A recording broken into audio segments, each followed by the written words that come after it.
आतिशी मारलेना और संजय सिंह ये सोचकर बैठे थे कि झूठे आरोप लगाकर वे बच निकलेंगे, लेकिन ऐसा होता हुआ दिख नहीं रहा। इन दोनों ने हाल ही में संदीप दीक्षित पर बीजेपी से पैसे लेकर केजरीवाल के खिलाफ चुनाव लड़ने का आरोप लगाया था। आतिशी मारलेना और संजय सिंह इस आरोप को लेकर अब संदीप दीक्षित मानहानि का दावा करने की तैयारी में है और इस बात की जानकारी उन्होंने प्रेस कॉन्फ्रेंस में दी। इसके साथ ही उन्होंने 10 करोड़ रुपए भी मांगे। इससे 5 करोड़ में वो यमुना की सफाई और 5 करोड़ रुपए प्रदूषण की समस्या से निपटने के लिए दान करेंगे।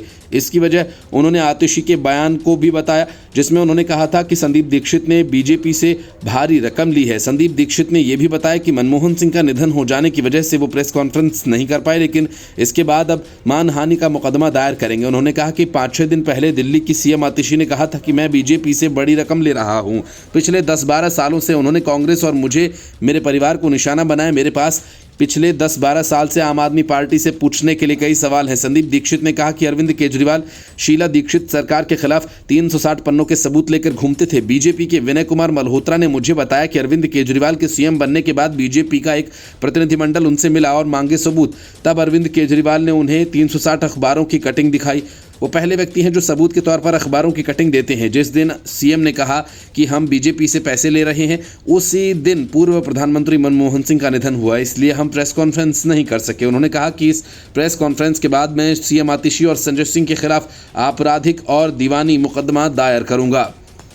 मैं उनसे कहूंगा कि मुझे 10 करोड़ रुपए दें, इससे मैं यमुना की सफाई के लिए 5 करोड़, दिल्ली के प्रदूषण से निपटने के लिए 5 करोड़ दान करूंगा। कुछ दिनों पहले आतिशी और संजय सिंह ने प्रेस कॉन्फ्रेंस की थी और उस प्रेस कॉन्फ्रेंस में आतिशी ने सूत्रों के हवाले से दावा किया और बताया कांग्रेस उम्मीदवारों के चुनाव का खर्च बीजेपी दे रही है। इसमें उन्होंने प्रमुख तौर पर संदीप दीक्षित का नाम लिया था और कहा था कि बीजेपी उन्हें भी फंड दे रही है। संदीप दीक्षित ने कहा कि 10 करोड़ का डिफेमेशन केस कोर्ट में फाइल करने जा रहा हूं।